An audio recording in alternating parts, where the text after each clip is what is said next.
Molt bon Sant Jordi, som de l'Ara Joanola. N'hi haurà que me coneixereu de l'entitat cultural i lletra, amb la qual fèiem itineraris, visites i rutes literàries i culturals. Filòloga catalana de carrera i amant en general de les lletres. Avui vull agrair al Consell i a l'Ajuntament de Maó que m'hagin convidat en aquesta iniciativa tan polida i tan diferent.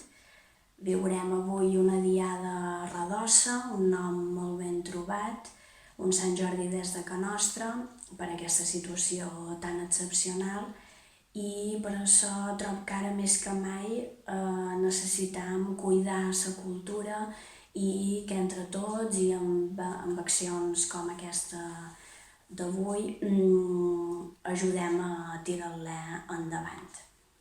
Passarem una estona de lectura acompanyats d'en Josep Pla i la seva Guia de Menorca, que és una obra que pertany a un volum molt més ampli, un llibre de viatges que l'escriptor va dedicar a totes les Illes Balears.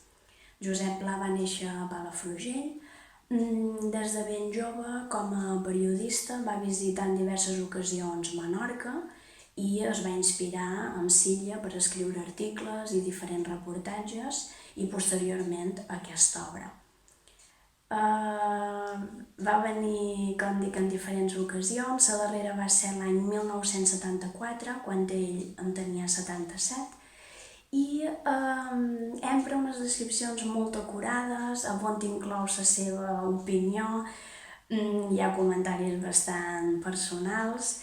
Les descripcions tenen uns detalls preciosos i permeten que ens transportem en aquella època, en el segle XX, i que coneguem com era l'illa en general i Maó, en aquest cas en concret, què hi va trobar, com era i quin aspecte tenien els diferents indrets que va anar visitant.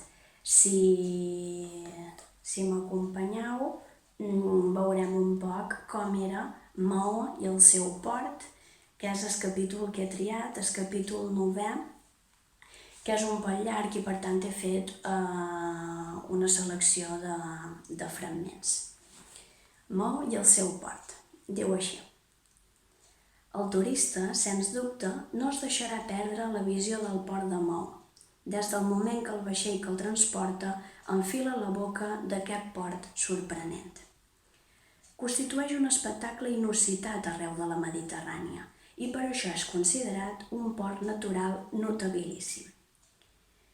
Es tracta d'un autèntic fiord obert en una costa neta on hom pot atracar amb seguretat gairebé en el seu extrem nord, on acaba en una costa més sorrenca i no tan neta pel fet que hi desemboca un torrent dit el Gorg, que alimenta uns hortets delicats. La boca té 2,7 cables d'ample entre la punta de Sant Carles, al sud, damunt la qual hi hagué el fort de Sant Felip, clau veritable de la història moderna de l'illa, i la de Fora o de la Mola, al nord, damunt la qual hi ha les fortificacions i les casernes actualment. Entre aquestes dues puntes corre un canal que té tendència a estrènyer-se fins a arribar davant el Latzaret. Entre Calellonga i Sant Antoni es veuen dues cales, separades per una rada, sobre les quals hi ha 2 cementiris, el cementiri anglès o protestant i el de l'Hospital Militar, tenint en compte que l'indret es troba davant l'Illa del Rei. L'Illa del Rei fou anomenada així perquè hi desembarcà Alfons III amb els conqueridors. Els anglesos l'anomenaren Bloody Island perquè hi fou construït l'Hospital Militar, edifici notable encara en peu. L'illa té una forma triangular, mesura 4 cables i mig i té 2 molls. La punta de Cala Figuera assenyala l'entrada contornada de molls, molt profunda, amb una esplanació a l'interior, que conté les restes d'una fàbrica de teixits que en digueren la Fabril Maonesa. A la riba oest d'aquesta cala hi ha el pròsper club marítim, que compta amb una nombrosa flotilla. Bon punt deixada enrere apareix el port de Maó pròpiament dit, davant l'Arsenal, que s'inicia des del Fonduco, que és una caleta situada entre Fontanelles i Cala Figuera. Hi ha un viver de llagostes i marisc. Segueixen un moll i una andana cenyits a la costa on es veu una llarga successió de magatzems, factories, fàbriques, serreries, el decrèpit edifici de la duana, dipòsits, etc.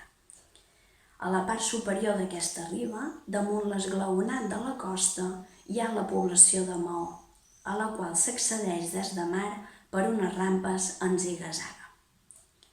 La població té un aspecte pintoresc i encara que no té els murs tan blancs com en general els de l'illa, la visió té una activitat acusadíssima.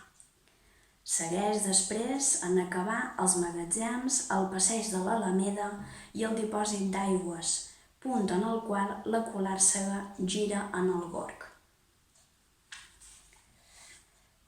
Quan, arribat el viatger al port, acomplertes les formalitats de rigor i pujades les escales o les rampes, es troba a la ciutat de Maó, sentirà una curiosa sensació de sorpresa.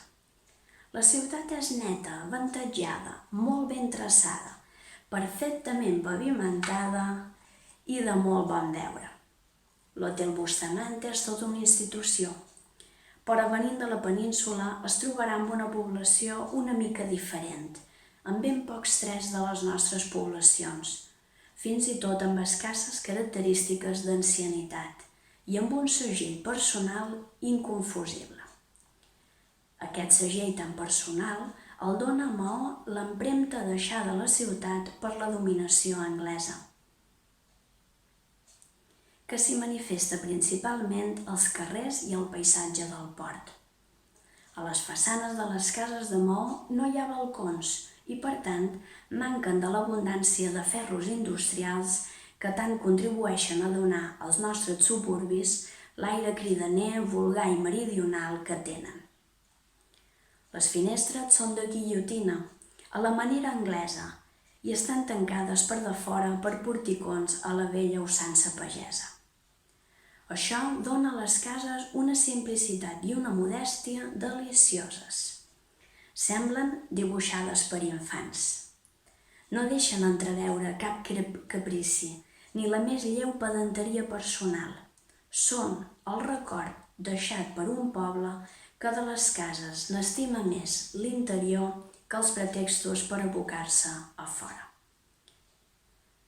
Aquesta manca d'elements ornamentals de les cases destinats a representar la importància extraordinària dels que hi viuen dins dona als carrers de Maó un aire deliciosament fred, d'una simplicitat i una lleugeresa molt simpàtiques.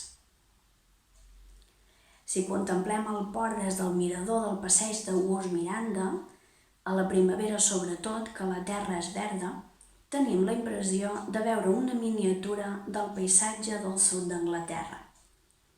És un paisatge artificial en el qual posà per primera vegada la mà Sir Richard Kane, al qual es deu la importació a Menorca de la sulla, la planta farratgera. És un paisatge de turons ondulats davant les aigües manses de la profunda incisió del port. El vent s'endú cel enllà els núvols, que deixen damunt les ondulacions en declivi sobre el port una ombra erràtica. En l'aire hi ha una intensa olor de mar i us trobeu mentalment desplaçat, molts quilòmetres lluny. Espero que us hagi agradat i que, com deia, us hagueu transportat amb jo en aquest segle XX i a com era la ciutat de Maó i, en concret, el port de Maó, gràcies a l'escrit d'en Josep Pla. Bona diada.